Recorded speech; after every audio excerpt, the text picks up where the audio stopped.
Supreme Court Justice Lord Sumption, who today has written a piece in the Sunday Times about lockdown and the government's approach to easing restrictions. Welcome, Lord Sumption. Good afternoon. Your piece today has called ministers timid for the approach they're taking. Why? Because they seem to me to have no real purpose in continuing the lockdown other than to spare themselves public criticism.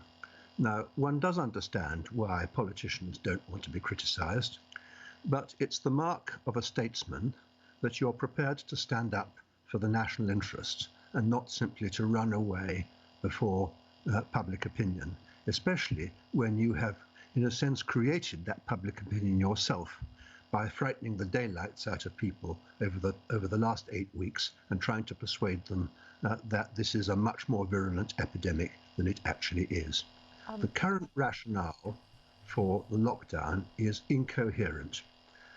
I say that because the old rationale was you must spread the infections over a longer period so as to allow the NHS to catch up. So that was why there was the slogan, "Save the NHS." Well, they've dropped that part of the slogan, and they've dropped it for good reasons, which are explained in the paper that they published on Monday. Currently, the NHS has more than doubled its intensive care capacity. It's an impressive achievement by the government, but they need to follow the logic of it. The crucial fact is that their paper accepts that COVID-19 is going to be with us long term. That is the likely outcome. And it's consistent with the science. Once a virus has taken hold in a population, it doesn't just go away until enough people have been exposed to the disease to acquire immunity or a vaccine turns up. So when the lockdown ends, whenever that is, the virus will still be there waiting for us. Indeed. And so right at the beginning of this interview, when you said that there's a lack of purpose, the purpose right now for the government is to keep the infection rate down to levels that the NHS can cope with. And we are at a point where by the end of April, there were 50,000 excess deaths in this country, of which about 36,000 were directly related to COVID-19. It's a bit difficult to know what the cause of the other excess deaths were. But the evidence is clear, isn't it, that this virus has taken a terrible toll on the population? No, the evidence is not clear to that effect. More than 9/10 of the deaths are cases in which the death certificate shows that there were multiple causes of death, and coronavirus was only one of them. This is a virus that attacks people with really serious pre-existing vulnerabilities, and that's consistent with all the statistical analyses. Yes, but they wouldn't necessarily have killed them at this point in time, would they? They might have lived with them for many years. No, not for many years. Almost all of these people are very old and suffering from quite serious conditions serious enough to be mentioned as a cause of death on the certificate. The overwhelming majority of them would have died a bit later, but not much later anyway. So what are you advocating now? You've said that the current approach is timid and that it lacks purpose. What approach would you like to see? What I'm advocating now is that the lockdown should become entirely voluntary.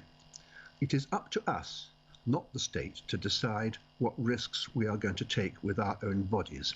Now, the traditional answer that people give to that is, well, but by going out or in the streets and in shops and things, you are infecting other people.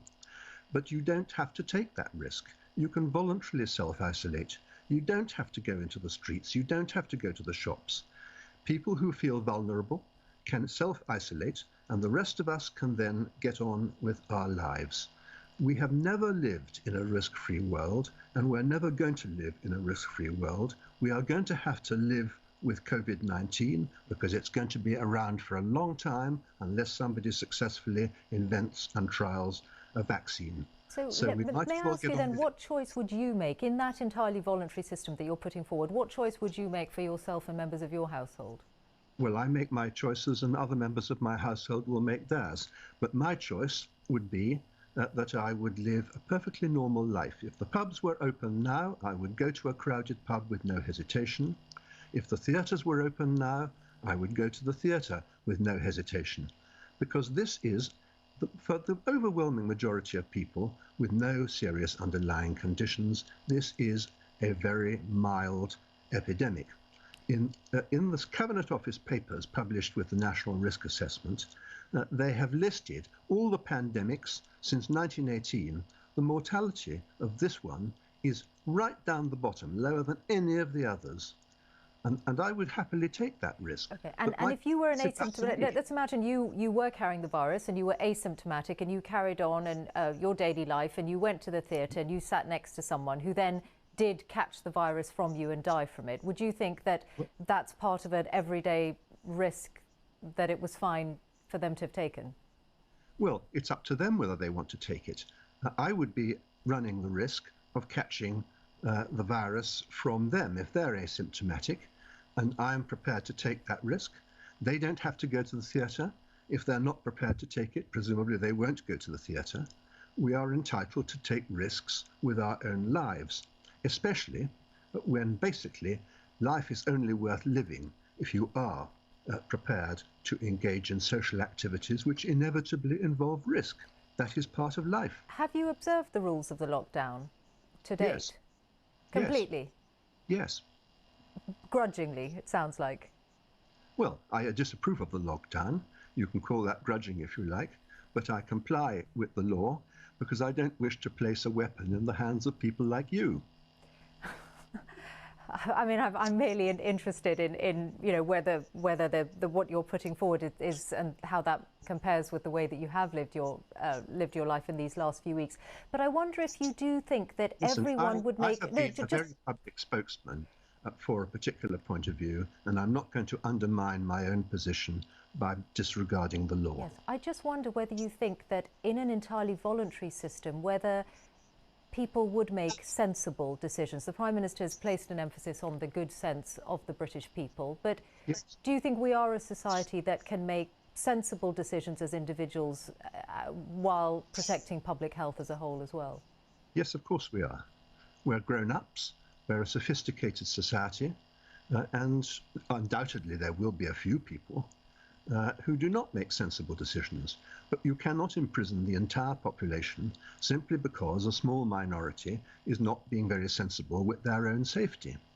So what would you say to the people who've been at anti-lockdown protests in places like Hyde Park in London? I think that if they're opposed to the lockdown, I have some sympathy with them. This lockdown is destroying livelihoods on a massive scale. It is doing enormous damage. And in my view, it has never been a price worth paying for the not very impressive results that can be directly attributed to the lockdown. Lord Sumption, thank you very much.